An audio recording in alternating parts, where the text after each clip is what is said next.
అదేం వింతో కానీ మాజీ మంత్రి వైసీపీ నేత కాకాని గోవర్ధన్ రెడ్డిపై పలు నేరారోపణలతో కోర్టుకెక్కిన కేసులకు సంబంధించిన ఫైళ్లు వరుసగా అదృశ్యమవుతున్నాయి. ఇక సురక్షితమైన న్యాయస్థానం నుంచి కాకాని కేసులకు సంబంధించిన ఫైళ్లు మాయం కావడం పట్ల విస్తుపోతున్నారు. 2023లో కాకానిపై టీడీపీ ఎమ్మెల్యే సోమిరెడ్డి చంద్రమోహన్ రెడ్డి పెట్టిన ఫోర్జరీ సంతకాల కేసుకు సంబంధించిన ఫైళ్లపై దొంగలు పడ్డారు. అప్పట్లో ఇది చిత్తు కాగితాలు ఏరుకునేవారు చేసిన చిల్లర దొంగతనంగా పోలీసులు లెక్క తేల్చారు.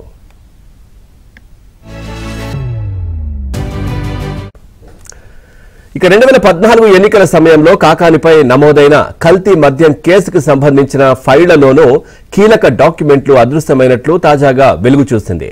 2018 చివర్లోనే విజయవాడలోని ప్రత్యేక కోర్టు ఈ విషయాన్ని గుర్తించింది. అదృశ్యమైన కీలక డాక్యుమెంట్లను తిరిగి భర్తీ చేసే పనిని అప్పట్లో సిఐడికి అప్పగించారు. 2019లో వైసీపీ ప్రభుత్వం ఏర్పడడంతో ఈ కేసును మూలన పడేసింది. 5 ఏళ్లు పట్టించుకోలేదు. గతేడాది కూటమి ప్రభుత్వం రావడంతో కేసులో మళ్లీ కదలిక వచ్చింది. ప్రస్తుతం నెల్లూరు సిఐడి అధికారులు కాకాని కల్తీ మద్యం కేసుకు సంబంధించి అదృశ్యమైన కీలక డాక్యుమెంట్లను తిరిగి భర్తీ చేసే పనిలో నిమగ్నమై ఉన్నారు. కాకాని కేసులో ఎవరి ప్రమేయం లేకుండా సాధారణంగా జరిగిన మిస్సింగ్లా లేక వ్యూహాత్మకంగా జరుగుతున్న మిస్సింగ్లా అనే అనుమానాలు వ్యక్తమవుతున్నాయి.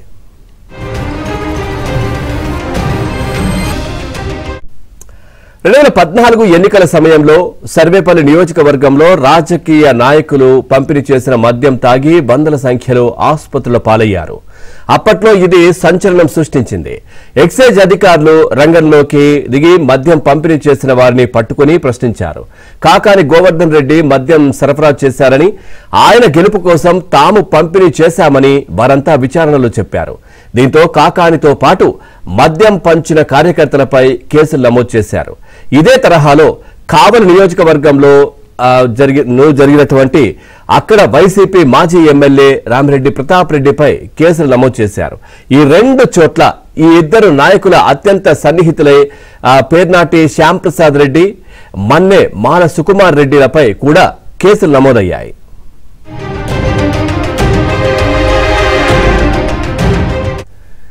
ఇక ఎన్నికల తర్వాత అధికారంలోకి వచ్చిన టీడీపీ ఈ కేసులను సిఐడికి అప్పగించింది. సిఐడి చాలా లోతుగా దర్యాప్తు చేసి most wanted criminal Gopalakrishna alias అప్పు ద్వారా కల్తీ మద్యం తెప్పించారని ధృవీకరించుకుంది.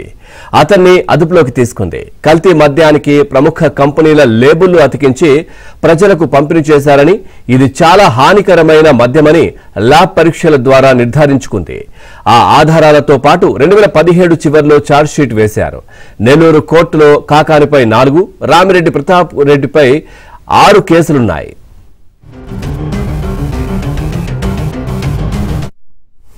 ఇక సుప్రీంకోర్టు ఆదేశాల మేరకు 2018లో ప్రజాప్రతినిధులపై ఉన్న కేసుల సత్వర పరిష్కారం కోసం విజయవాడలో ప్రత్యేక కోర్టు ఏర్పాటు చేశారు. ఈ కేసులను అక్కడికి బదలాయించారు. ఈ ఫైళ్లను పరిశీలించిన ప్రత్యేక కోర్టు ఇందులో కీలక డాక్యుమెంట్లు అదృశ్యమయ్యాయని, వాటిని భర్తీ చేసి మళ్లీ సమర్పించాలని ఆ ఏడాది చివర్లో నెల్లూరు కోర్టుకు పంపింది. ఇక నెల్లూరు కోర్టు ఆ పనిని ఈ కేసు దర్యాప్తు చేస్తున్న సిఐడికి అప్పగించింది. ఇంతలో ఎన్నికలు రావడం, 2019లో వైసీపీ అధికారంలోకి రావడంతో ఈ ఫైలు మూలన పడిపోయింది. కూటమి ప్రభుత్వం ఏర్పడ్డాక దీనిపై దృష్టి సారించడంతో కదలిక వచ్చింది.